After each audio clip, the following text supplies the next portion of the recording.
Hello বন্ধুরা, আমি পূর্ব একজন professional nail and mehndi artist. তো আজকে যে ফুলগুলো দেখছো না, এই ফুলটা দিয়ে কিন্তু আজকে আমার হাতে নেল আর্টটা হবে। হ্যাঁ, ঠিকই শুনেছো, 5.5 বছর পুরনো এই ফুল দিয়ে আজকে আমার নেল আর্ট হবে। অনেকদিন ধরে একটু নতুন এক্সপেরিমেন্ট করার কথা ভাবছিলাম নিজের নখগুলোর সাথে। তো অ্যাজ এ আর্টিস্ট আমার তো প্রচুর রকমের আর্ট করা অলরেডি আমার হাতে হয়ে গেছে, আর আর্টের তো কোনো শেষ নেই। তাই ভাবলাম যে নতুন কী এমন আর্ট ইউজ করা যায় যেটা একটু হাটকে হবে। তো এই ব্যাপারটা আমাকে বেশ এক্সাইটেড করেছিল। তো যেই ভাবা সেই কাজ।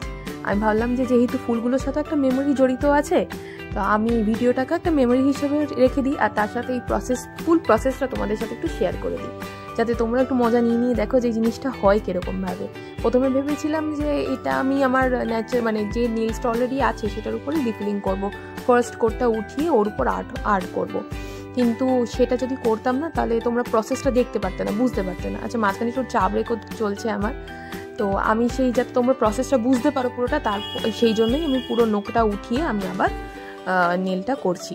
তো এখানে আমার এখন ড্রাই ম্যানিকিওর চলছে। ড্রাই ম্যানিকিওরের পর গ্লু দিয়ে আমি নেলসটাকে ভালোভাবে আটকে নিলাম, নেলসগুলোকে ভালোভাবে আটকে নিলাম।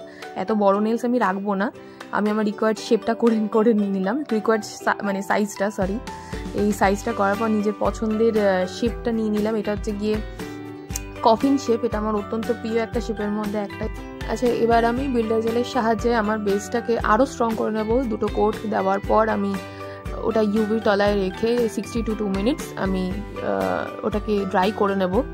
আর এরপর স্টার অফ দি শো এই ফুলটাকে ইউজ করা হবে। এটা কিভাবে করছি তোমরা একটু দেখে নাও। এই ফুলগুলোর সাথে যাতে এই ফুলগুলোর সৌন্দর্যটা আরও একটু এনহ্যান্স করা যায়, আরও একটু সাজসজ্জার জন্য আমি এখানে ফয়েল আর্ট ব্যবহার করব। ফয়েল আর্ট তার সাথে কিছু গ্লিটার ইউজ করব, ভীষণ সামান্য, অত বেশিও না।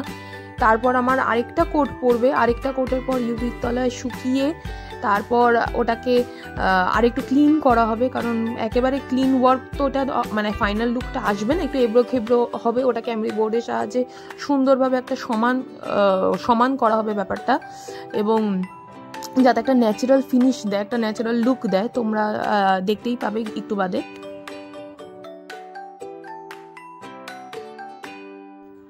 এমরি বোর্ড দিয়ে ক্লিন করে নেওয়ার পর আমি এই কালারটা ইউজ করি, বাট একদম হেজি ফিনিশ দেয়, ভালো লাগে না। আমি ভেবেছিলাম ভালো লাগবে, তো আমি ওটাকে পুরো ক্যান্সেল করে কোনো কালারই ইউজ করলাম না, জাস্ট একটা টপ কোট ইউজ করলাম, গ্লসি টপ কোট, এবং এটা এত সুন্দর ফিনিশিংটা দিয়েছে, খুবই ভালো।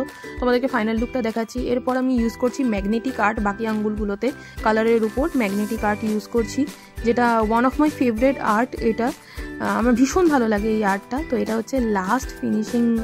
এটা এটাই আমি চেয়েছিলাম, যেটা আমি ভেবেছিলাম সেই এক্স্যাক্ট আর্টটা আমার হাতে এখন আছে। তো তোমরা প্লিজ একটু বলো যে তোমাদের ভালো লাগলো কি না, আর যদি ভালো লাগে আমি এরকম ভিডিও আরও অনেক আনবো।